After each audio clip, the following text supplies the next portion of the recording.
béni. Amen. Je suis béni, je suis d'être là, et en venant ici, plutôt en étant assis sur ma chaise, je pensais à quelque chose du Seigneur, mais j'aimerais tellement être intéressant quand je parle. Alors, vous comprenez bien quand je dis intéressant, c'est pas le beau personnage de son fiction, entendez ça, mais vous intéresser sur ce que je dis. Et je prie pour ça, pour le long des chants, je prie pour ça, Seigneur. Ce que j'ai à dire, vous n'allez pas tout retenir. Vous n'allez pas tout retenir, mais j'aimerais vraiment que vous compreniez l'essentiel, ce que Dieu veut de vous. C'est ça qui est important. Alors, c'est ma prière ce matin. Le message que je vous apporte ce matin, c'est la suite de l'enseignement que j'ai fait la semaine dernière sur la prière. Et surtout, peut-être aussi comment prier, c'est tout ce que Dieu cherche de nous dans la prière. Parce qu'il y a une direction dans la prière. Amen. Amen. Et puis j'ai pensé, Seigneur, j'aimerais vraiment être intéressant, hein, vraiment être captivé. Et je pensais à l'histoire de la parole de Dieu où un homme de Dieu avait été tellement inintéressant. Parce que des fois en prêche, on n'est pas intéressant. La parole est intéressante, mais derrière la parole, plutôt l'expression des fois est intéressante. Je pense à l'apôtre Paul quand il est dans une maison et qu'il prêche, il est tellement long que là, il y a une personne qui s'endort et qui meurt. Et je pense à ça. Paul n'était pas, je ne vais pas être intéressant, mais ce qu'il disait de l'importance. Et bien souvent, dans nos réunions, je prends quelques minutes, on va prendre une heure. Voilà. Bien souvent, dans nos réunions, ce qui est intéressant, ce sont les chants. Et je suis comme vous, moi, les chants de transport, quand j'écoute un chant, je suis béni. Vous êtes comme moi? Amen. Et il y a quelques années de ça, il y a le serviteur de Dieu pour vous faire une soirée de chant à la convention. Et j'ai trouvé ça formidable. J'ai trouvé ça vraiment bon. Et puis, nos anciens, nos pères spirituels, on dit après, mais écoutez, c'est bien, les jeunes, vous avez fait une soirée, mais vous en faites. Vous avez fait une soirée de chant, mais non, on veut une soirée de chant, on veut une soirée, vous allez chanter, et après la prédication. Et je n'avais pas compris. Je me dis, c'est quand même dommage, parce que c'est quand même beau, une soirée de chant. C'est vrai. Et je n'avais pas compris. Je n'avais pas compris. Puis, avec le temps, avec les années, j'ai compris une chose essentielle. J'ai compris que les chants, c'est formidable. Les chants nous font rentrer dans la présence de Dieu, mais rien que dans sa parole. Il n'y a rien qui rend sa parole. Les chants peuvent nous toucher au plus profond de nos émotions. On peut même des fois convertir à travers le chant.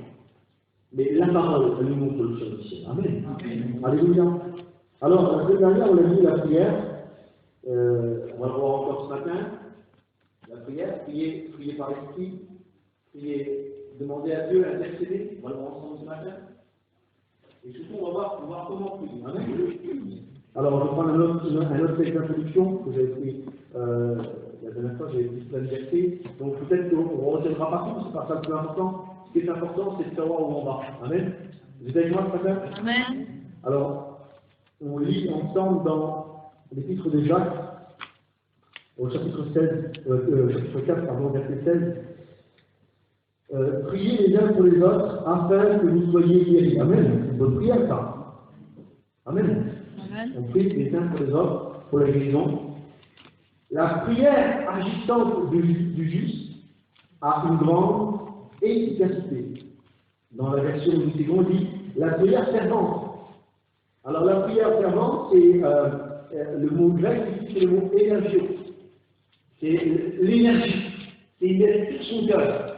C'est la prière qui fait que je vais dans une direction et je suis sûr que cette direction est bonne.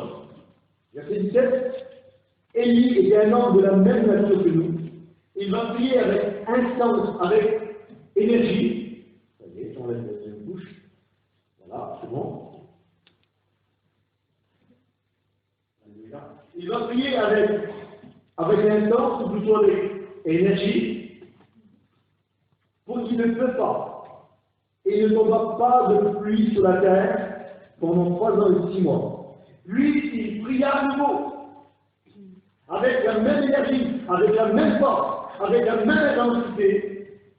Et la Bible dit que le ciel donna la pluie et la terre produisit son fruit. Amen. Amen. Alléluia. Ça, c'est une prière qui marche. Et on a vu la semaine dernière pourquoi des fois la prière ne marche pas. Est-ce que dans cette explication-là, dans ce verset-là, il faut prier avec, faut crier plus fort, faut prier avec, je sais pas moi, faut crier plus fort que les autres? Non. On l'a vu ensemble, on va le revoir ensemble, que des fois la prière est quand même qui est seulement murmurée, qui est sourdolaire, qui ne paraît pas, qui n'est pas soumise par nos émotions, mais conduite par le Saint-Esprit, c'est celle-ci qui marche. On l'a vu ensemble la semaine dernière, on l'a vu ensemble la prière de Anne, je pense qu'on l'a vu Anne, non? Ah, donc voilà. Bon, on fait un petit rééquilibrage, c'est mieux, merci. On l'a vu dans le premier livre de Samuel, chapitre 1er. Anne, elle prie, elle demande quelque chose à Dieu, elle demande quelque chose de légitime, elle demande un enfant. Ce n'est pas une prière charnelle. Ce n'est pas une prière, elle ne demande pas de l'argent, elle ne demande pas une belle voiture, elle ne demande pas une belle maison, des beaux vêtements, elle ne demande même pas de confort. Elle demande quelque chose qui est légitime. Elle veut un enfant. Est-ce que vous pensez qu'elle demande un enfant à Dieu, c'est charnel? Non, c'est pas charnel. C'est bon. C'est spirituel. Elle demande un enfant. Elle a dit que Dieu ne lui donne pas. Dieu ne lui donne pas. Et quelques temps plus tard, pourtant, il dit qu'elle va dans le temple, au lieu où il y avait plutôt où on l'adorait plus, parce que le temple n'existait pas à ce moment-là, il y avait encore le tabernacle. Elle allait au lieu où on adorait Dieu, et au lieu où on adore Dieu, elle demande à Dieu, et elle ne reçoit pas. Et la Bible souligne que tous les ans, elle allait demander à Dieu, et Dieu ne lui donnait pas. Et quelques temps plus tard, à un moment donné, elle va faire la même prière, il n'y a rien qui va changer. Elle dit Seigneur, donne-moi un enfant. Et là, Dieu dit, je te donne. Alors, on va se poser la question, je sais que vous pouvez là dimanche dernier, mais peut-être que d'autres n'étaient pas là, mais qu'est-ce qui fait qu'elle va demander, elle ne reçoit pas, et qu'est-ce qui fait qu'elle va demander, elle va recevoir? Qu'est-ce qui fait que dans ta vie, tu te mets devant Dieu, tu dis Seigneur, tu as dit dans ta parole, au nom de Dieu, demandez, vous recevrez, cherchez, vous trouverez, frappez, on vous ouvrira. Et tu te retrouves devant cette réalité que l'apôtre Jacques va dire au chapitre 4 et verset 3 sur livre, vous demandez et vous ne. Et pourquoi? Et vous demandez mal. Et vous demandez mal. La question qu'on se pose ici, on la voit ici. Qu'est-ce qui fait que Anne va demander et ne pas recevoir, et qu'est-ce qui fait que par la suite elle va demander et recevoir? C'est simplement, Jacques va dire, vous demandez, vous ne recevez pas, parce que vous demandez pour satisfaire votre chair. C'est une prière charnelle. Quand Jacques parle ici à l'Église, au chapitre 4, et verset 3, il dit, vous demandez, vous ne recevez pas, parce que vous demanderez dans le but de satisfaire vos passions, votre chair. Est-ce que Jacques est en train de dire que les chrétiens sont des chrétiens qui veulent le monde, qui ont envie le monde? Non, pas du tout. Il est en train de seulement dire que leur prière n'est pas motivée par une vie d'esprit, mais simplement par des émotions, par la chair. Et la plupart des chrétiens ont beaucoup pris de cette manière-là, qu'on l'a vu ensemble, que la chair n'est pas un bon fil conducteur, n'est pas un bon moyen pour faire prière. On les ensemble de cette manière. Pourtant, tu peux demander quelque chose qui paraît légitime, mais Dieu dit ça ne marche pas. Ça ne peut pas marcher. Parce que ta motivation première, c'est tes émotions, c'est ta chair. Tu devrais être dans ton téléphone là pour ça. Je le conseille. Et tu devrais surtout écouter cette question. T'es chrétien, ça t'arrive de prier. Est-ce que Dieu répond toujours à tes prières? Est-ce que Dieu répond toujours à tes prières? Non. Pourquoi Dieu ne répond pas à tes prières? Pourquoi Dieu ne répond pas à tes prières? Pourquoi Dieu va répondre à Anne? Ah, parce que Dieu va lui donner un enfant. Mais pourquoi Dieu ne répond pas à tes prières? Ça va pas du prendre le téléphone pour ça. Non, c'est pas pour ça, mais je vais citer quand même. Pourquoi? Nous sommes les chrétiens. Moi, ça me fait écouter. Vous savez quoi?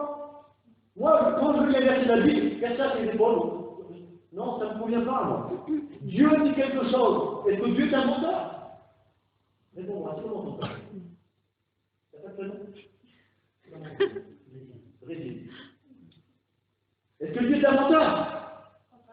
Amen. Dieu dit. Donc, est-ce que Dieu est un menteur? Alors pourquoi on va demander quelque chose à Dieu, on va pas le recevoir? Déjà, la première chose qui fait des fois qu'on ne reçoit pas, c'est qu'on n'écoute pas. C'est à partir du moment où on écoute Dieu, qu'on est sur la bonne direction. Et quand on sait quoi demander, on sait comment demander, quand on n'est pas distrait, à un moment donné, on peut demander des choses à Dieu, et là, le ciel s'ouvre. Je relis mon verset parce que peut-être que tu ne l'as pas écouté. Élie était un homme de la même nature que nous, il était comme toi, comme moi, sauf qu'il n'y avait pas de comptable. Mais il avait les mêmes défauts que j'ai, que tu as, que nous avons. D'ailleurs, quand vous lisez la Bible, marquez les livres, vous apercevrez que Élie, il avait pas mal de défauts. Mais la Bible dit qu'il va prier avec instance, avec ferveur, avec intensité, avec énergie. Plutôt, c'est une prière qui est conduite par son esprit. Ce n'est pas une prière qui est charnelle, qui est motivée par ses émotions, par sa chair. C'est une prière qui vient du ciel. Et là, tu demandes à Dieu automatiquement ça marche. Alors pourquoi tu demandes des fois à Dieu et pourquoi ça ne marche pas? Pourquoi Anne va demander à Dieu et pourquoi ça ne marchait pas? Et à un moment donné, Dieu a dit je te donne. Est-ce que Dieu, c'est un peu farfelu? Dieu n'est pas farfelu. Hein? Vous savez, on va bannir les choses dans cette matinée, dans cette prière, on va bannir les mentalités spirituelles qui sont ancrées en nous. Il y a beaucoup de personnes qui pensent que Dieu se plaît avec certaines élites, certaines personnes, parce qu'il a telle qualité. Je ne sais pas, moi. Non, ça ne marche pas comme ça. Dieu se plaît à bénir simplement. Amen. Anne va prier, et à un moment donné, elle va demander à Dieu, et là, Dieu va dire, je t'accorde ta bénédiction. Qu'est-ce qui va être le moteur décisif pour que Dieu dise, maintenant je te bénis, je te donne ton enfant? C'est quoi? Vous lisez vos Bibles? Qu'est-ce qu'il va faire? Qu'est-ce qu'il va faire que rien ne va changer? Sa prière va demeurer la même. Mais là, Dieu va dire que non, ça marche. Qu'est-ce qu'il va changer? Pourquoi? Alors, allez, je vous aide. Simplement, on va dire quelque chose. L'enfant qui va me donner. Déjà, c'est une prière d'assurance, c'est une prière de foi. Une prière qui n'est pas basée sur un doute. Donc peut-être, l'enfant que tu vas me donner, allez, tu es là.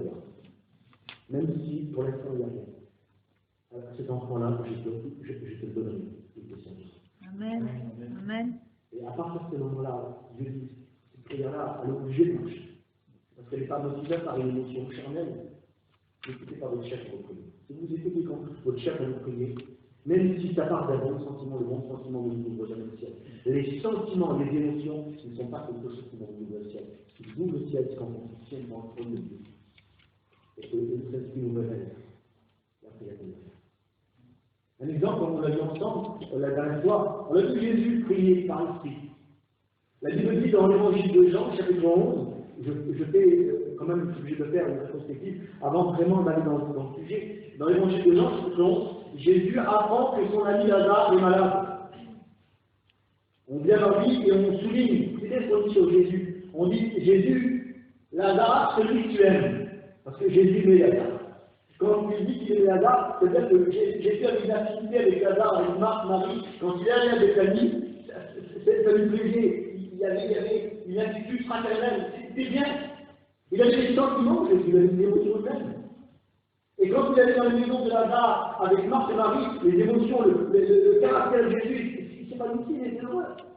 Parce qu'on dit, la vie tu aimes, celui qui aime est malade. Qu'est-ce que Jésus est censé faire à ce moment-là? Qu'est-ce que nous sommes censés faire? Jésus est fils de Dieu, il a le pouvoir sur la maladie, sur la mort, absolument tout, il sait. Jésus reste à cet endroit-là 4 jours. Il reste, il attend 4 jours, il attend que son ami décède. Pourquoi? C'est pas sensé. Quand on lit la suite de l'histoire, on comprend que Jésus va ressusciter quelqu'un, on comprend qu'il y a quelque chose de beaucoup plus grand qu'une guérison. Mais qu'est-ce qui a fait que Jésus a resté? Est-ce que Jésus est à ce coup, s'est dit non, non, j'ai vu Lazare? Non. Jésus n'a pas écouté ses émotions. Jésus n'a pas écouté ses sentiments. Jésus était conduit par le Saint-Esprit. Amen. Jésus était rempli par le Saint-Esprit. La Bible dit dans l'évangile de Luc, au chapitre 4, Jésus était revêtu de la puissance. Donc il écoutait la voix du Saint-Esprit, qui le conduisait dans le chemin de Dieu. En sorte qu'il n'était pas précipité. S'il a arrêté à Bethanie alors que Lazare était malade, Jésus aurait fait quoi? Il l'aurait guéri. Mais excusez-moi, mais Seigneur, mais c'est tellement simple. Je me dis ça la fois que Dieu me pardonne, mais c'est tellement commun. Une guérison pour Jésus. C'est vrai. On leur dit quoi? On leur dit que Jésus a été baptisé à Bethanie, la jambe était malade, il a guéri. C'est formidable. Il y a une autre plus. On l'aurait certainement marqué dans les évangiles. Mais c'est combien beaucoup plus glorieux, les résurrections. Mais le truc, c'est que nous, on ne sait pas les choses à la place. Et bien souvent, dans la chair, on veut se précipiter. Dans nos prières, on veut se précipiter, on veut dire donne-moi ça, donne-moi là-bas, il y a ça. Attendez, oh. Écoute le Seigneur. Jésus va arriver à Bethanie, il me dit que là-bas, et là, il est mort depuis 14 jours. Jésus est ému de compassion, il tremble, il me dit, il pleure, parce qu'il a des émotions. Mais là encore, il n'écoute pas ses émotions. Il n'écoute pas ses émotions. Il vient devant le tombeau. Là, il dit aux gens qui sont enlevés la terre. Et il fait ses prières à son Père, mon Père, te rends grâce parce que tu m'exauces et tu m'exauces toujours. Il est en communion avec le Père. La prière qu'il fait là, c'est la prière que le Père veut. Jésus n'est pas conduit par ses émotions. Et parce qu'il n'est pas conduit par ses émotions, il n'est pas conduit par ses sentiments. C'est à ce moment-là, et à ce moment-là seul, que la résurrection se fait. Et nous comprenons ici ce verset de la parole, et vous comprenez peut-être avec moi, dans l'évangile de Matthieu, au chapitre 6, verset 33. Recherchez premièrement le royaume de Dieu et sa justice. Et alors tout vous sera donné par la suite. Alléluia. On va s'apercevoir dans le message de ce matin, dans la prédication, que nous devons rechercher. Et que Dieu lui aussi, on va le voir ensemble, que Dieu lui aussi recherche les choses en nous. Vous voulez qu'on va ensemble? Amen. Donc on a vu que la prière est conduite par nos émotions, elle ne nous ouvre pas le ciel. La prière sentimentale, la prière émotionnelle, elle est belle, elle est agréable, on peut même pleurer, mais elle a peu de chance en marche. C'est la prière pour par l'esprit. Parce que comme une fois j'ai prié pour quelqu'un, j'étais touché dans les émotions pour cette personne-là, je croyais aussi que je pouvais faire, mais je n'ai pas vu la guérison saine. Pourquoi? Parce que c'est dans mes émotions. Alors qu'il y avait certainement une direction de Dieu dans cette prière. Est-ce que vous comprenez? La prière émotionnelle ne marche pas. Mais si tu pries par l'esprit, si tu es conduit par l'esprit, tu vas prier pour quelque chose, tu vas prier pour un cas, ça va marcher. Ça va marcher. Jésus n'a pas dit rechercher le royaume de Dieu, la justice de Dieu, et il y a certaines choses que vous allez s'accomplir. Il a dit tout. Il n'a pas dit peut-être. Il n'a pas dit un peu tout sur les épaules. Ça marche. Il dit rechercher premièrement. Et absolument tout. On n'est pas ici dans l'échantillon, on n'est pas ici dans l'approximatif, on n'est pas dans la petitesse, on est dans l'abondance. Amen. Amen. Alors vous êtes avec moi dans cet après-midi sur le fait que nous devons prier par l'esprit. Amen. Alléluia. Alors vous allez ouvrir la parole de Dieu avec moi encore. J'ai fait une rétrospective de ce que j'ai dit la semaine dernière. Maintenant, on va voir la suite du message. Amen. On va suivre le message, mais on va commencer dans l'évangile de Jean, chapitre 3. Il y a plein de versets. Peut-être que vous ne vous rappellerez pas de tous les versets, de toutes les histoires. C'est un peu long, c'est un peu compliqué, mais vraiment, j'aimerais vraiment vous rappeler l'essentiel. Vous voulez? C'est vraiment très important pour moi. Je ne prêche pas pour être prêché, je prêche vraiment ce que j'ai reçu du Seigneur. J'aimerais, comme dit Paul, vous l'enseigner. Moi, j'ai reçu du Seigneur. Et Paul dit ce que j'ai reçu du Seigneur, j'aimerais vous l'enseigner. Donc, on n'a pas tous les mystères de Paul, mais Paul s'efforçait malgré tout d'enseigner d'une façon simple ce que Dieu lui demandait, pour que l'Église soit édifiée. J'essaye vraiment de donner ce que ça m'a donné, de vous l'apporter. L'évangile de Jean, chapitre 4, Jésus devait passer par la Samarie, et vous connaissez cette histoire, mais on ne va pas lire le chapitre entier, il est assez long. Mais voilà que Jésus, à un moment donné, à partir du verset 17 du chapitre 4, Jésus se retrouve au bord d'un puits, le puits de Jacob. Et là, Jésus est assis au bord du puits de Jacob. Et voilà qu'une femme vient puiser de l'eau, vous connaissez certainement l'histoire. Et une conversation va se faire entre cette femme et Jésus. Jésus est un juif, elle est samaritaine. Cette femme a une culture samaritaine. Parce que la Bible dit au verset 20, cette femme va dire nos pères ont adoré sur cette montagne. Et vous dites que le lieu où il faut adorer, c'est à Jérusalem. Je vous fais un petit peu le contexte. Les Samaritains étaient une vieille culture où, pendant des années, il y avait une montagne qui était là, c'était le mont Garizim, qu'on adorait sur cette montagne, et qu'on les priait de cette manière-là, de tels rituels. Et les Juifs, eux, avaient bien compris que eh bien, la loi était étant donnée par Moïse et que Dieu avait donné un lieu particulier à David. Et Salomon avait construit un temple à Jérusalem, là où on va adorer Dieu, elle est vraiment précis. Et là, cette femme-là, elle vient dans son expression, dans sa compréhension de la prière, de l'adoration, avec son éducation, avec sa culture, avec ce qu'elle a écouté des autres.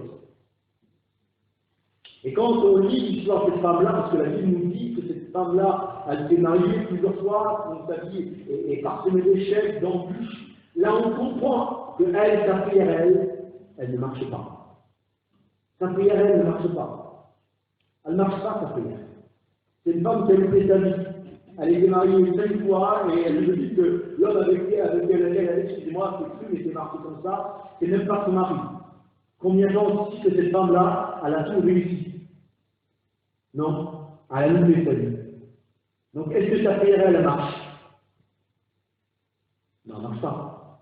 Elle ne peut pas marcher, sa prière. Et pourtant, quand Jésus vient en face d'elle, le prince de la vie, vient avec l'enseignement sur la prière, parce que Jésus va lui dire, va vraiment lui donner le plus grand enseignement sur l'adoration, Jésus va donner cette femme-là. Elle, celle qui répond, elle dit, nos pères à nous ont adoré sur cette montagne. Et c'est comme ça qu'on doit prier.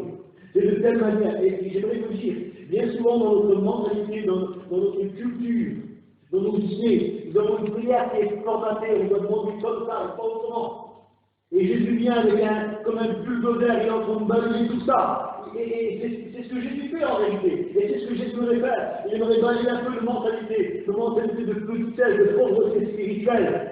Et Jésus dit à cette femme, femme, dit Jésus, crois-moi, l'heure vient où ce ne sera ni sur cette montagne, ni à Jérusalem que vous adorez le Père. Vous adorez ce que vous ne connaissez pas. Rendez-vous compte. C'est pas adorer Dieu. Ici, l'adoration, on est dans le degré, le niveau le plus élevé d'adoration. Parce que l'adoration, c'est ce que les anges font. Les anges se tiennent dans l'adoration. Petit cours, petit tiroir, excusez-moi, petite note entre parenthèses. Savez-vous la différence entre la louange et l'adoration? Je vous l'ai appris pour s'en faire ici. La louange, c'est vanter les mérites de Dieu. C'est le vanter, c'est le charmant. C'est beau, c'est merveilleux. Quand tu dis ça, Dieu te le loue. D'accord? La louange, c'est vanter ce que Dieu fait, ses mérites. L'adoration, c'est vanter qui il est, c'est sa personnalité. Est-ce que vous comprenez? Quand on adore Dieu, on n'est pas en train de le remercier pour ce qu'il a fait, on est en train de le remercier pour qui il est personnellement. Donc l'adoration, c'est le plus haut degré. Et cette femme-là avait la prétention d'adorer Dieu, et elle ne le connaissait pas. Et en lisant ce verset ici, je pense à certaines personnes, une fois, qui dans leur prière, disent des mots à Dieu sans vraiment se le temps. C'est vrai. Des fois, on prie, Seigneur, je te loue, j'adore, je te bénis, je te magnifie, je t'exalte. C'est beau. J'aime bien le dire. Est-ce que tu sais ce que ça veut dire? Est-ce que tu sais ce que ça veut dire? Tu ne sais pas ce que ça veut dire? Je ne sais pas. Ça n'a pas de sens. Ça n'a pas de sens, excuse-moi. Ça n'a pas de sens. C'est pas du parlement, je ne sais pas ce que ça veut dire. Mais le Saint-Esprit sait, et Dieu sait, Jésus sait. Donc quand je parle en langue, j'ai dit que mon esprit, je parle à mon esprit, je parle à Dieu. Je suis en contact avec Dieu. Mais quand je dis que tu es glorieux, tu es béni, tu es sanctifié, tu es magnifié, je ne sais pas ce que ça veut dire. Dis-le pas. C'est Jésus d'ailleurs qui m'a dit ça, ce que j'entends dire. Dans l'évangile de Matthieu, chapitre 6, il dit quand vous priez, il dit ne multipliez pas les mêmes paroles comme les païens. Il croit. Car on se prier, ils vont exaucer. Soit ils ont pris une prière. Ils n'ont rien compris. Arrête. Calme-toi, repose-toi. Réfléchis à ce que tu dis. Amen. Amen. Alléluia. Donc cette femme-là, elle prie sans réellement savoir. Peut-être que tu pries. Vous comprenez bien mon message. C'est un message musulman. Ici, c'est un message à provocation de ta grandir. On grandit ensemble. Amen. Alléluia, on grandit ensemble dans la prière. On découvre un trésor dans la prière. On va découvrir ensemble. Pourquoi prier? D'ailleurs, une question bête. Elle est vraiment c'est vraiment le thème central de mon message. À ce que ça rapporte prier? Pourquoi? Elle vous a bien posé des questions. Pourquoi prier? Bonne question, hein? Je suis content de vous poser cette question-là. On va venir dans mon message. C'est le thème de mon message. Parce qu'il y a un intérêt particulier. C'est quoi ça? En fin de compte, ce qui doit arriver arrivera. Même si je prie ou je ne prie pas, ça va se produire. Non? Mais non, on va le voir. Amen. Je ne sais pas les détails. Donc cette femme-là, elle prie, mais elle ne sait pas. Et Jésus, il parle, il dit, mais l'heure vient, et il est déjà venu, où les vrais adorateurs adorent le Père en esprit. Vous voyez, déjà, on n'est plus dans le verbal. On n'est plus dans les paroles qui sont répétées comme une mitraillette qui ont pas réellement de sens. En esprit. C'est ça qui est important. Si nous ne savons pas prier en esprit, si nous ne savons pas être en contact avec Dieu, une prière qui est liée à Dieu, qui est attachée à Dieu, qui recherche déjà le plan complet de Dieu. Seigneur, c'est quoi ta volonté? Avant que je te demande une guérison, Seigneur, avant que je me précipite, Seigneur, c'est quoi ton plan? Je parle un peu vite, excusez-moi, parce qu'il y a un beaucoup à dire. Mais l'heure vient, elle est déjà venue, où les vrais adorateurs, c'est les faux adorateurs, et les vrais adorateurs et les faux adorateurs. Je ne vois pas plus mal, vous voyez cet après-midi. Amen. Vous avez le droit de venir cet après-midi. Alléluia. Là, ce matin, vous ne voyez pas. Cet après-midi, vous aurez le droit. Hein. Après manger, là, vous êtes italien, vous n'avez pas le droit de bailler, vous allez dormir. Alléluia. Alors, j'en ai pris, voilà. Verset 24, Dieu d'esprit. Dieu d'esprit. Et il faut que ceux qui l'adorent en esprit et en vérité. Amen. Amen. Verset 23. Mais l'heure vient, elle est déjà venue où les vrais adorateurs adoreront le Père en esprit et en vérité, car ce sont là les adorateurs que le Père demande, ou plutôt recherche. Le Père, Dieu, recherche des adorateurs. Et je me suis vraiment posé la question pourquoi. C'est quoi la terre? Est-ce que Dieu c'est un être, excusez-moi de ce que je veux dire, un être complètement narcissique, égocentrique sur son nuage, qui voudrait que tout le monde se prosterne devant lui parce qu'il ne s'aime qu'à lui? Est-ce que vous pensez ça? Non, je ne pense pas. Pourquoi Dieu cherche un adorateur? Pourquoi Dieu cherche quelqu'un qui se tient dans sa personne? On va voir ensemble là, c'est vraiment intéressant. Et Dieu cherche, vous savez, j'écoutais les témoignages de la sœur de Grace Tegner. Je pense que ça vraiment, c'est dans l'inspiration. Beaucoup ont commencé les réunions chez lui. Et parce que simplement, il était dans la disponibilité. Dieu cherchait quelqu'un, on s'entend. Et quand on avait voilà, vous êtes quelqu'un. Voilà, il y a 46 ans. On va donc travailler dans le temps. D'accord? Il y a 46 ans, Dieu cherchait scruter. On va voir ensemble que Dieu cherche. Et encore aujourd'hui, Dieu cherche des adorateurs. Dieu cherche des hommes et des femmes, des générations, des outils. Et il y a 46 ans, Dieu cherchait dans le secteur un couple, un homme, une femme, il cherchait. Il n'en trouve pas. Et puis il y a ce couple comme son coco, comme sa compagne.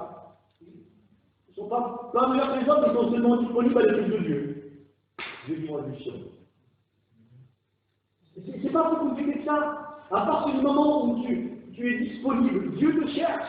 Dieu cherche un adorateur. Amen. Vous ne me croyez pas? On va voir un verset. Amen. Vous êtes avec moi? Amen. Ne me croyez pas sur parole. Demandez-moi des versets. C'est bien. Alléluia. Alléluia. Dans Ézéchiel,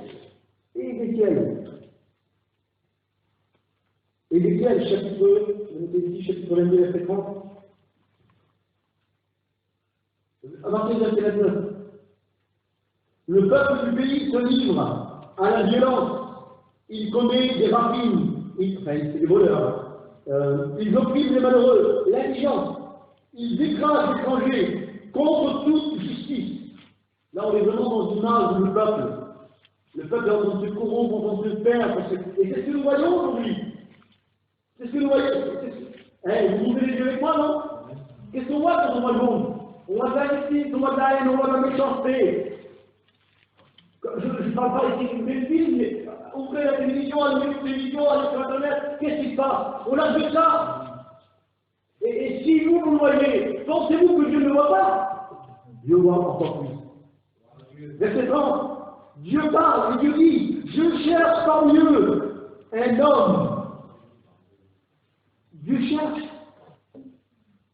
Dieu dit, je cherche parmi eux un homme qui élève un mur, qui se tiennent à la brèche devant moi, dit Dieu, en faveur du pays, afin que je ne le détruise pas, mais je n'en trouve pas.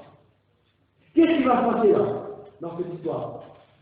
Qu'est-ce qui va se passer dans cette histoire? Il va se passer que le pays, à ce moment-là, était dans le péché, dans la débauche, dans la décadence. Il faisait n'importe quoi, n'importe comment. Il faisait n'importe quoi, n'importe comment. Et à cause du péché, écoutez, soyez avec moi ce matin, à cause du péché, à cause de la désobéissance, on sait que vous savez comme moi que la malédiction du péché c'est quoi? Le salaire du péché c'est quoi? C'est la mort. Et Dieu dit à cause que le pays dans le péché, Dieu dit je suis obligé d'envoyer la destruction, je suis obligé d'envoyer le déluge, je suis obligé d'envoyer le feu, je suis obligé d'envoyer le jugement. Mais Dieu dit ici je cherche dans ce pays, je cherche parmi eux un homme, un seul. Pourquoi faire? Pourquoi faire? Vous êtes avec moi? Amen. Pourquoi faire? Est-ce que Dieu a besoin de quelqu'un aussi? Mais il est maître et Seigneur. Il peut tout arrêter. La catastrophe, la haine, l'injustice, le jugement, toutes ces choses qui sont sur la terre. Il peut l'arrêter. Il est maître et Seigneur. Pourquoi Dieu cherche quelqu'un? Et c'est là où c'est le cristal. C'est à quoi de prier? C'est à quoi d'intercéder? Parce que nous avons tous pu voir arriver quand même. Eh bien non. Oui, Dieu se fait dans les circonstances, mais il y a certaines choses que Dieu veut que tu fasses, que vous fassiez, et que si tu ne les fais pas, si tu n'es pas dans ta présence, malheureusement, ça n'arrivera jamais. Dieu n'interviendra jamais sur la terre. Il interviendra à la fin, et depuis que le monde est bon, on prend la Bible ensemble, vous la scrutez avec moi, vous la regardez, ça veut dire que nous sommes là. Dieu, depuis Noé, même depuis Adam, Dieu n'a jamais intervenu en personne sur la terre. Jamais. Pour opérer un prodige, un miracle, même dans les guerres. Dieu a toujours composé avec les hommes. Tout le temps. Scrutez la Bible. Allez où vous voulez dans la parole de Dieu. Allez où vous voulez. Scrutez la parole. Et vous verrez que jamais Dieu n'a jamais fait un miracle où Dieu n'a jamais rappelé son peuple Israël en dehors d'un prophète ou d'une prophétesse. Pourquoi? Vous voulez savoir pourquoi? Amen. On voudrait que la parole de Dieu dans le livre des psaumes. Psaume 115, verset 16. Psaume 115, verset 16. Vous avez moi toujours, hein? Amen. Ça va, je vous en pas. Encore 20 minutes. Vous avez 20 minutes? Amen. Vous n'allez pas dormir? Non. Donc on dormira cet après-midi? Non, vous n'en avez pas non plus cet après-midi. Hein. Le temps nous a préparé un bon message avec Bélis cet après-midi. Et aujourd'hui, c'est une journée pour Christ. Alléluia. Psaume 115, verset 16. Pourquoi Dieu n'intervient pas en personne sur la terre? Pourquoi Dieu compose avec nous? Pourquoi c'est pas Jésus qui va Jésus là? Je ne sais pas Jésus. Non? Il peut en tout se faire. Pourquoi c'est moi qui prêche? Pourquoi c'est pas Jésus? Posez-vous la question. Alléluia. Psaume 115, verset 16. Les cieux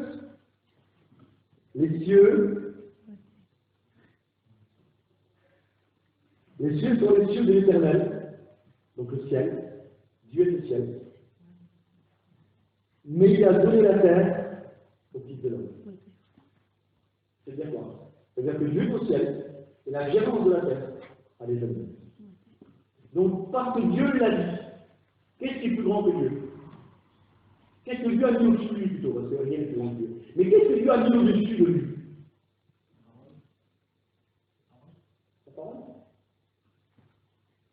Parce que Dieu dit une chose, il a mis cette chose au-dessus de lui, c'est sa parole. Il a mis sa parole au-dessus de lui. Et parce qu'il a mis sa parole au-dessus de lui, Dieu dit, moi je ne ferai pas sur toi. Donc Dieu travaille, Dieu compose avec nous. Vous l'avez non? Amen. Allez, Exode chapitre 3. Exode chapitre 3. Vous connaissez l'histoire de Moïse? D'accord? Moïse, le soir dans la montagne du Sinaï, l'Éternel. D'accord? Le décor est français? Qu'est-ce qui se passe? Moïse voit son qui brûle, ne se consume pas, il s'approche du buisson, et là, Dieu lui parle. Comment Dieu parle? Même si Dieu n'est pas d'accord en personne qui parle sur la terre. Et quand Dieu lui parle, Dieu lui dit quoi? Dieu lui dit, écoute, Moïse, j'ai entendu les cris de mon peuple. Je suis descendu et j'ai vu la souffrance.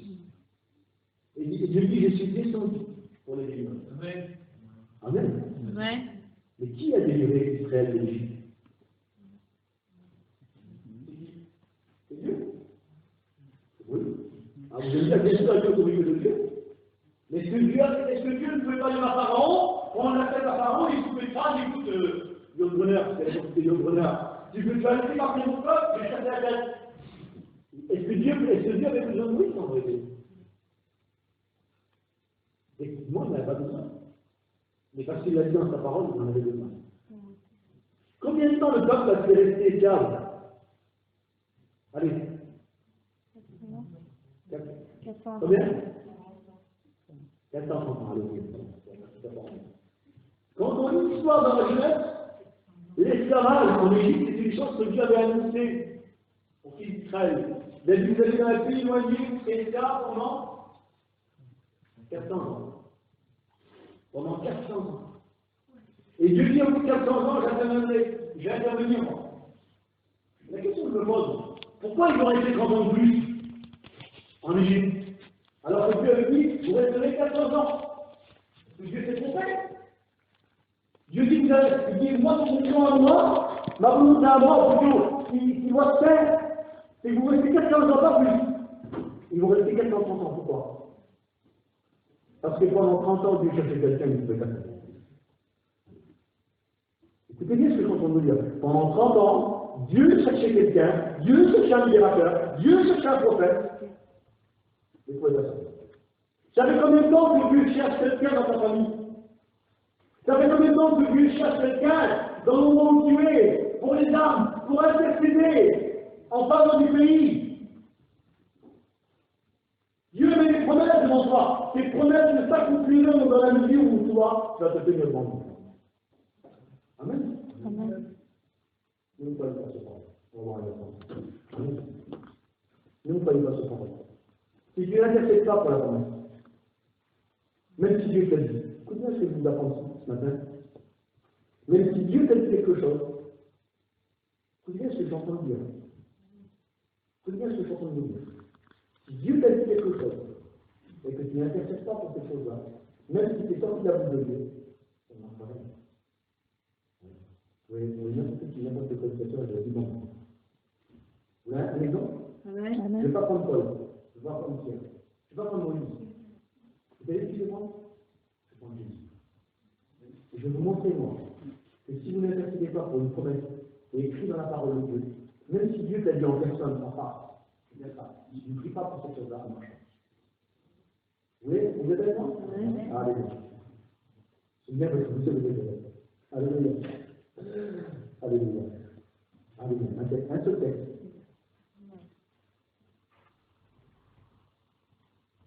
Alléluia.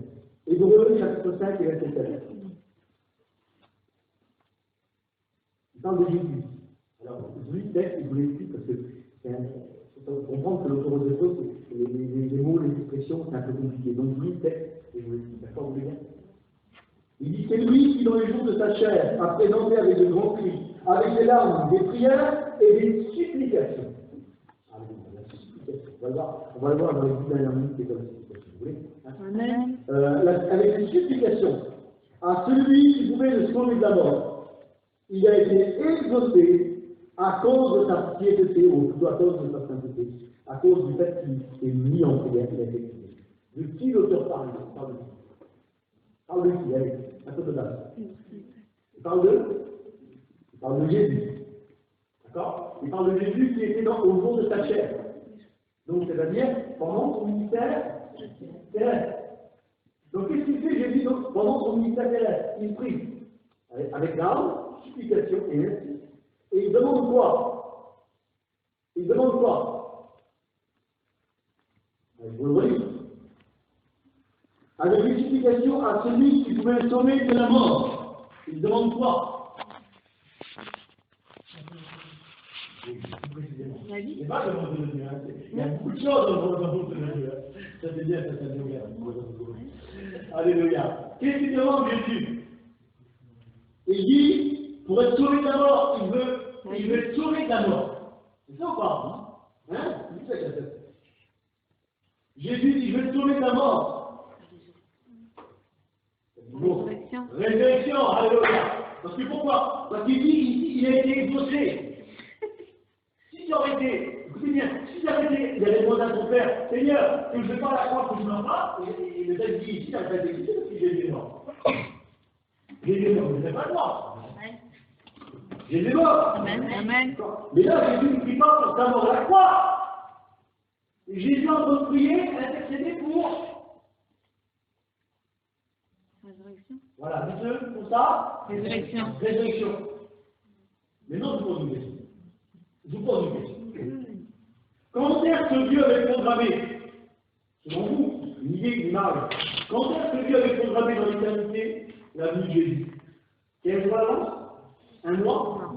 Un an? 10 ans? 20 ans? 30 ans? Non. Allez, combien de temps? Allez, allez. Allez, c'était là, les filles. Les filles qui tiennent le bras, dites-moi. Combien de temps tu es là? C'est pas grave. Allez, écoute-moi, depuis combien de temps, dans l'éternité, Dieu avait prévu que Jésus meure à la croix?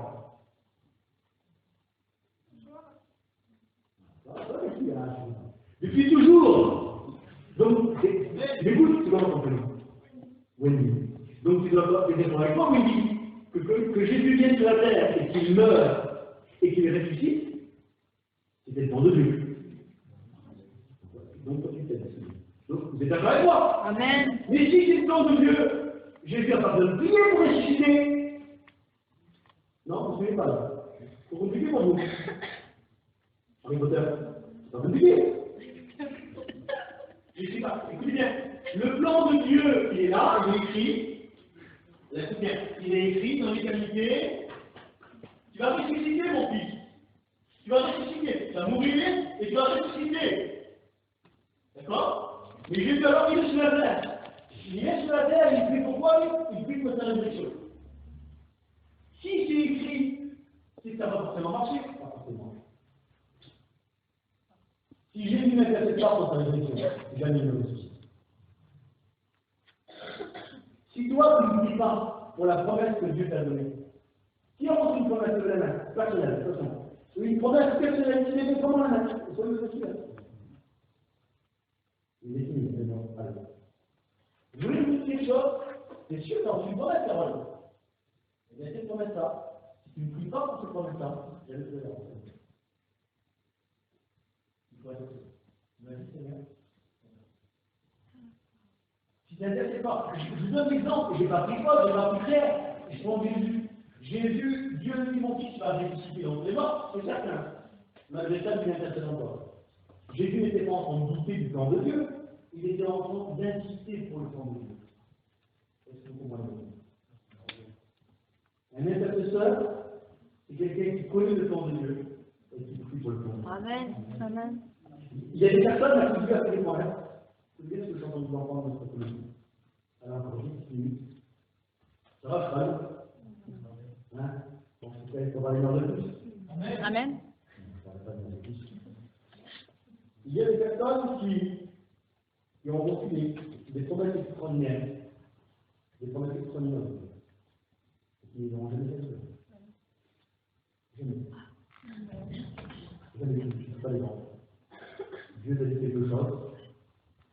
Tu as dit une plus mauvaise que ta parole. Tu as fait lui-même dessus. Il me dit. Et tu vas mourir. Je vais mourir aussi. Mais tu vas mourir sans jamais te prendre. Comment est-ce que ça vous en dire? Vous pouvez m'écouter. Amen. Partez de la tête. Vous grattez le si vous voulez. Et si vous écoutez ça, c'est les gens. Amen. Il y a vraiment promesses. Il y a des promesses. Que Dieu dit dans sa parole, que Dieu te dit personnellement, que tu ne verras jamais t'accomplir, que tu ne peux pas passer ton temps. Il y a des personnes, des gens, qui ont été appelés pour faire le Seigneur, des ministères, à qui Dieu a soumis des grandes choses, aujourd'hui ont 70 ans, ils ont 90 ans, ils n'ont jamais prêché l'évangile. Alors aujourd'hui, les personnes qui disent le plan de Dieu, on ne connaît pas. Le plan de Dieu, tu connaissais, tu n'as pas pris le plan de Dieu. C'est des personnes qui, Dieu leur a dit un jour, c'est dans un enfant, ils vont un peu comme ça, ils ont un enfant. Ils ne vont jamais, parce qu'ils ne prient pas pour eux. Ils ne prient pas pour eux. Si tu ne pries pas pour ce que Dieu t'a dit de prier, eh bien, jamais ce que Dieu t'a dit de prier ne marchera. Dieu compose avec toi et moi. Dieu compose avec nous. Et l'Ézéchiel, chapitre 22, verset 30. Dieu dit, je cherche quelqu'un parmi les hommes qui se tiennent à son poste, qui élève un lieu et qui fait quoi? Qui intercède en faveur du pays. Qui se place entre Dieu et les hommes en disant Seigneur, je veux faire un exemple. Dieu dit voilà. Et Dieu dit j'en trouve pas. Et parce que je n'en trouve pas, attends que je n'en trouve pas. Le pays serait détruit. Je pose la question. Est-ce que Dieu veut que le pays soit détruit dans le monde? Non. Mais parce que Dieu ne trouve pas un intercesseur. Pas grand-chose. Un intercesseur. Parce que Dieu ne trouve pas. Parce que Dieu ne trouve pas un homme, une femme, un jeune garçon, une jeune fille qui ne se tient pas à vivre dans sa présence pour prier pour sa propre famille. Dieu ne peut pas faire. C'est quelque chose. Est-ce que Dieu veut que ta famille se sauve? Est-ce que tu veux que Dieu, est-ce que tu crois que Dieu veut que ta famille se sauve? Amen. D'accord? Si tu n'intercèdes pas, oui, mais la réflexion, vous allez dire, oui, mais le plan de Dieu s'accomplit tout le temps. Un verset de Timothée chapitre 2. Dieu veut, vous voyez ce que je suis en train de vous apprendre, je vous en prie. Dieu veut que tous les hommes soient sauvés. Je parle bien de la connaissance de sa vie. On est dans le plan de Dieu là. Non? D'accord? Il y a combien de personnes par jour qui meurent et qui vont en enfer? Le plan de Dieu, ça se fait pas. Je prends la Bible, je prends ce qui est marqué ici, et je prends l'esprit, c'est ce que nous avons dans nos yeux. Le plan de Dieu, c'est que l'humanité entière soit sauvée, c'est marqué dans sa parole. Amen. Moi, je retenir. Il y a combien de personnes par jour qui vont en faire? Donc pourquoi? Parce que justement, le plan de Dieu, ça ne fait pas toujours. Dieu dit cherche, je cherche le temps. Dieu dit cherche un garçon, je cherche le temps. J'ai dit que, vous savez, la création, c'est encore une façon de s'en parler. Là, il y a un petit si vous en plus de la vous bien. C'est bien, je peux aussi se laisser la physique. Voilà, jusqu'à une, ça va? Ça va, ça va, une autre question. Amen. On dit, tu passes où, ça va? Tu passes par ici? Non, non, ça va, ça va,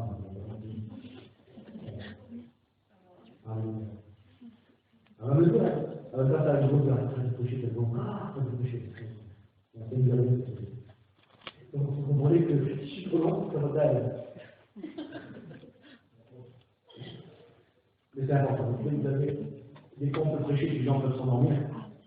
Et vous savez, quand on s'endort, on se pose une question, on se pose une question. On se pose en bas, c'est mort. Alors, le pauvre, il se doit être en blanc, et rester en haut, et en haut. Amen. Amen. Alléluia. Amen.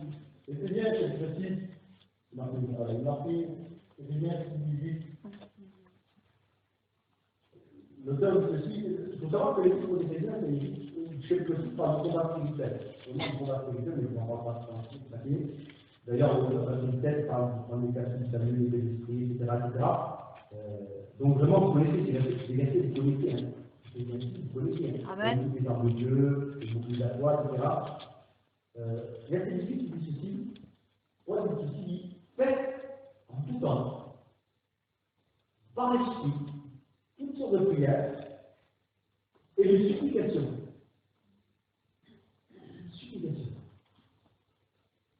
Veillez-y avec une entière persévérance. On est dans le même mot que j'ai dit tout à l'heure dans le livre de Jacques, avec la même énergie, c'est le mot énergie.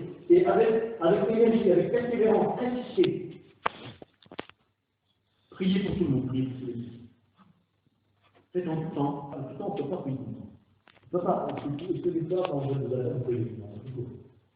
Mais ça veut dire quoi, prier en tout temps? C'est-à-dire, prier en tout temps, c'est-à-dire avoir son esprit collectif avec Dieu. Et même si des fois, la prière n'est pas sur tes lèvres, dans ton cœur, ton esprit collectif. Ça veut dire ça. Mais qu'est-ce que ça veut dire aussi la prière de supplication? C'est ça qu'elle fait. Je voudrais attirer votre attention là-dessus. Eh bien, la prière de supplication, je vous le dis, tout au long de ma prédication, vous en avez parlé, c'est découvrir le plan de Dieu. La prière de supplication, c'est plus grand tellement, c'est plus grand que l'adoration. Parce que l'allemand, je vous l'ai appris tout à l'heure, on vend Dieu pour ses œuvres. C'est ça. D'accord? On le vend pour ses œuvres. On le loue pour ses œuvres. L'adoration, on le loue, on le vend pour qui est bien. Amen. Donc on va vraiment loin dans la compréhension de qui est Dieu. Parce qu'après, on va plus ses œuvres, c'est lui qu'on regarde. C'est un amour inconditionnel. On est vraiment amour de Dieu. Amen. Mais la classification a un degré plus haut dans le sens où on va découvrir le plan de Dieu et on va commencer à intercéder pour le plan de Dieu. On va découvrir que le plan de Dieu, ce n'est pas que le méchant meurt, mais qu'il vive, et on va justement que faire ce plan de Dieu, et on va. C'est pas supplier Dieu comme un imbécile, c'est une offre qui me donne, chose qui me donne, non, c'est des offres qui me donne parce que je sais que tu vas me donner. C'est ça la classification. La classification, c'est pas un petit bébé qui tape les pieds et dit ah, je veux ça, moi, je veux ça, Seigneur, ah, dis-moi si je fais pas ça. Non, c'est pas ça. La classification, c'est d'abord d'avoir découvert dans l'adoration le plan de Dieu pour ta vie. Et une fois que tu l'as découvert, maintenant, Seigneur, je sais que c'est ça. Maintenant, je suis de le faire. C'est ma prière est dans sa volonté. La classification, c'est celui qui va intercéder pour le plan de Dieu que Dieu veut. Amen. Alléluia. Ce que Dieu recherche, et maintenant je vous donne un verset. Et on va prier le Seigneur. Vous avez pas mal de versets. Alléluia. Le temps qui bon. Bon, donc, il faut savoir que ce genre de message, on peut le donner que dans ce temps-là. Amen. Et là, vous voulez, vous avez appris la prière. Amen. On a appris que la prière, pour une forme d'émotion, elle n'est pas bonne. Elle ne nous pas du ciel. On a appris que la prière intéressante, c'est 50. La prière qui recherche Dieu, qui recherche le plan de Dieu, qui se tient devant Dieu, c'est le ciel. La prière qui conduit par l'esprit. D'accord? Ce n'est pas la prière de la simplicité. On a appris aussi dans ce manuel que répéter 1000 paroles, ça s'avère de toutes les fois qu'on ne dit pas le sens. Je ne crois pas que c'est pas la langue. C'est pas la langue, c'est autre chose. On l'a appris quand? On a appris que Dieu recherche des adorateurs. Pourquoi? Parce que Dieu est narcissique, parce que Dieu aime se faire adorer sur son âge, sur son âge, etc. Non.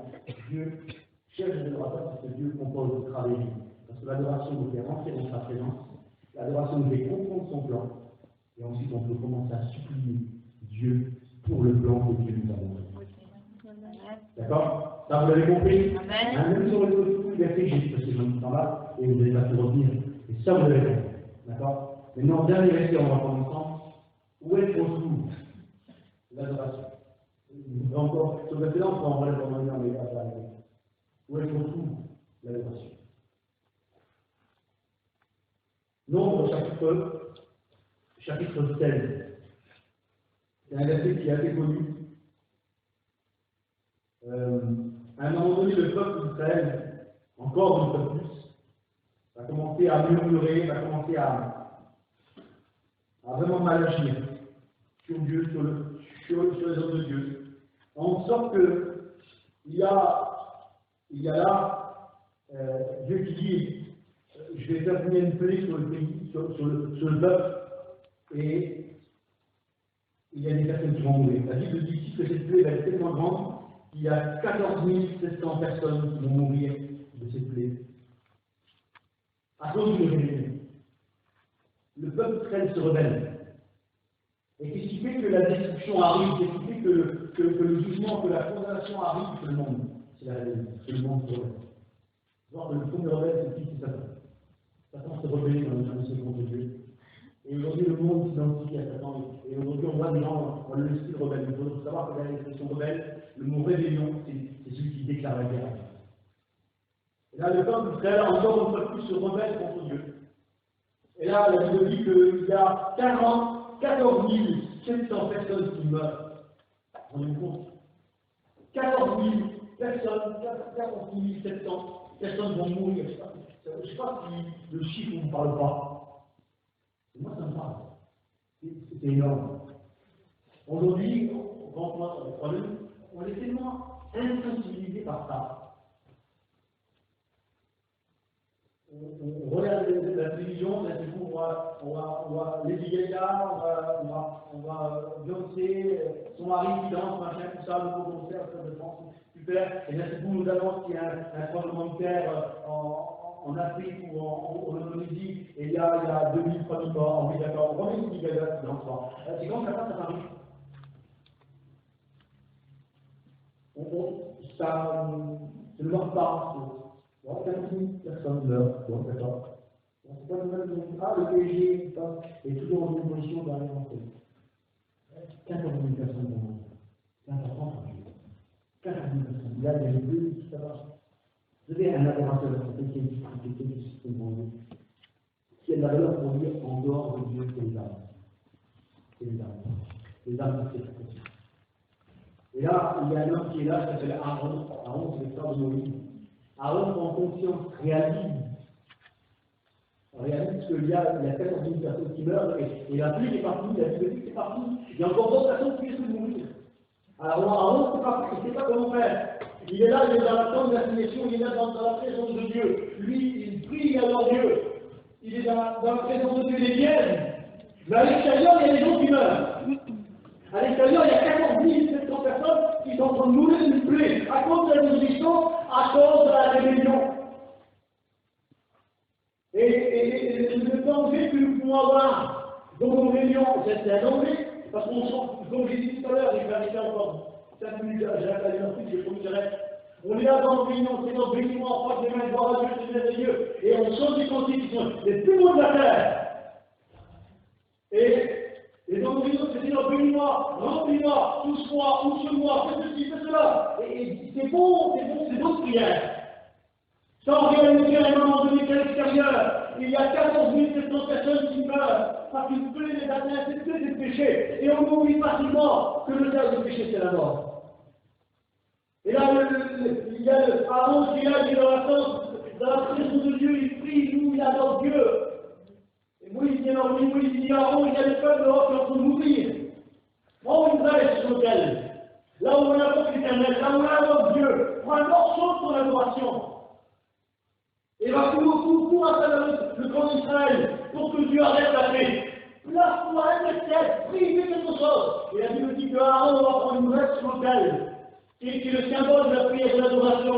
Il va courir à travers le camp d'Israël. Et là, la Bible dit que d'un côté, il y a 14 700 personnes qui sont mortes parce que la prière avance. Et de l'autre côté, il y a encore des personnes qui voient et la destruction venir. Et là, la Bible dit que Aaron s'arrête net entre la mort et la vie. Entre les morts et les vivants. Et là, je me dis qu'à cet endroit-là, il faut l'expiation. Là, à cet endroit-là, verset 48, Aaron se plaça entre les morts et les vivants, et la plaie fut arrêtée. Amen. Frères et sœurs, Dieu cherche. La prière, c'est ça. Pourquoi prier? Le but de la prière, l'intérêt de la prière. Dieu n'est pas, je le dis, je le répète, Dieu n'est pas sur l'animal, en train de se passer les mains, en train de couper les prières. Ah, une prie, une mission, c'est bien, une de plus. Là, l'intérêt, il y a des milliers et des myriades d'anges qui sont déjà dans ta présence et qui l'adorent tous les jours. Est-ce que tu crois que Dieu a besoin de ta prière va se faire maintenant? Dieu a besoin de ta prière pour que les choses de cette terre avancent. Dieu a, je le répète parce que tu ne l'as pas entendu, parce que tu dois écouter, tu vas dire Amen. Dieu a besoin de ta prière pour que les choses de cette vie avancent. Amen. Pour que dans ta famille ça bouge. Pour que dans ton église ça bouge. Pour que tu prennes conscience que si tu ne pries pas, ça va mourir aussi. D'autres, ça va mourir aussi. La prière, l'adoration, l'intercession, la prière supplication, c'est ça. Être comme Aaron. Se placer entre les morts et les vivants, entre la mort et la vie. Et dire Seigneur, je t'en prie, Seigneur, interviens, c'est ta volonté. C'est pas ta volonté que le peuple meurt. C'est pas ta volonté de pas parler dans mon père. Seigneur, je t'en supplie, je t'en prie. Je veux être cet homme, je veux être ce jeune garçon. pas d'accord. Pourquoi le font aussi les quelques instants? Même peut-être vraiment un peu un peu partout. Alléluia. Seigneur, je veux être ce garçon, je veux être ce petit Seigneur, qui se place, Seigneur, entre les morts et les vivants, Seigneur. Je veux être ce garçon, Seigneur, cette fille, mon Seigneur, qui se tient dans ta présence. Jésus, je veux, Seigneur, de tout mon cœur, être ce garçon, être cette fille, Seigneur, qui intercède. J'ai compris, et vous l'avez compris, vous avez écouté. Vous avez bien compris des notes, mais je crois qu'au-delà des notes, vous avez pris, vous n'avez peut-être pas saisi les versets, mais je crois que l'essentiel, le Saint-Esprit est en train de vous rappeler. Et je crois que le Saint-Esprit est en train de vous rappeler, si vous ne priez pas, Dieu ne fera pas. Si, il y a 40 ans, 47 ans, beaucoup n'ont pas mis en action devant Dieu. Les vies de moi, excusez-moi. S'il y a 47 ans, beaucoup ne sera pas mis en action, et ici, il n'y avait jamais Dieu. Vous avez dit, oui, mais c'est le nom de Dieu, oui, c'est le nom de Dieu. Et si lui n'a pas mis en action, s'il n'avait pas mis entre les morts et les vivants, s'il n'avait pas intercédé, Seigneur, fais une œuvre dans cette région. Bien, l'œuvre de Dieu. Alors, bien sûr, ce n'est pas l'œuvre du beaucoup, c'est l'œuvre de Dieu. Mais Dieu a composé avec beaucoup. Il y a 47 ans. Et Dieu aujourd'hui, Dieu me recompose avec toi aujourd'hui. Parce que Dieu a une page histoire à écrire avec toi. Dans son œuvre. Alors maintenant, on va prier, Seigneur, on va écouter les chants, on va rentrer dans l'adoration, on va rentrer dans la louange. Parce que c'est pour ça qu'on est venu. Et on va nous Dieu. Et on va demander, Seigneur, c'est quoi ton temps? C'est quoi ta volonté? Alléluia. Alléluia. Béni soit ton nom. Alléluia. Pour d'autres frères qui vont s'approcher, on va chanter les cantiques. On va chanter les cantiques. Alléluia. On va prier, Seigneur. Alléluia. Amen.